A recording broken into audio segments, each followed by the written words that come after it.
परमात्मा कृपावान है, हम सबके बीच में हम कभी इसकी निगाह उड़ाएं तो हमको चारों तरफ दिखाई देगा। जैसे आपने सबने देखा आयुर्वेद के माध्यम से बढ़ा हुआ परिवार, आज के दौर में वापस आयुर्वेद का महत्व मिल रहा है। कोविड के समय अगर जान बची है तो कोविड में आयुर्वेद के काढ़ा ने सबकी जान बचाई है, हम उसको भूलेंगे। आयुर्वेद का जो महत्व है, आयुर्वेद शुद्ध प्रकृति पर निर्भर है, हमारी भारतीय औषधि वनस्पतियों पर निर्भर है और परमात्मा की भी लीला। वो जब बच्चों के रूप में हमारा लालन पालन करता है तो हमारे ऊपर चारों तरफ से वो अलग प्रकार की लीला के माध्यम से संबंध जोड़ता है। जैसे आयुर्वेद के डॉक्टर तो जानते हैं इस बात को कि जब कोई बीमारी होगी किसी भी क्षेत्र में किसी भी जगह, तो आसपास ऐसी वनस्पति वहां वहीं दिखाई देगी जिनके माध्यम से उस बीमारी का इलाज वहीं मिल जाए, उसमें कहीं दूर जाने की जरूरत नहीं, सारी चीज उसके आसपास ही होती है। और धीरे धीरे हम अगर अपन इस बात को गौर से देखेंगे तो हम अपनी औषधि को हमारी दिनचर्या में ले आए।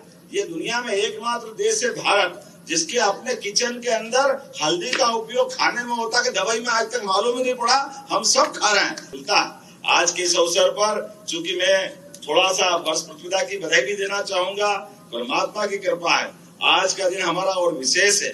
आज विक्रम संवत 2082 का पहला दिन है और विक्रम संवत हमारे लिए और गौरव की बात है। हमारे लिए एकमात्र देश दुनिया के अंदर है जहां पर संवत अर्थात लोगों के सन चालू होते किसी के जन्म से किसी की मृत्यु से।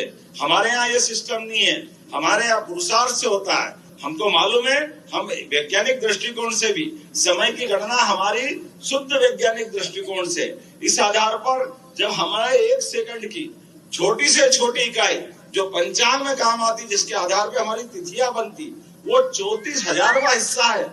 1 सेकंड का 34,000वां हिस्सा ये हमारी समय की गणना से तिथि बनती है।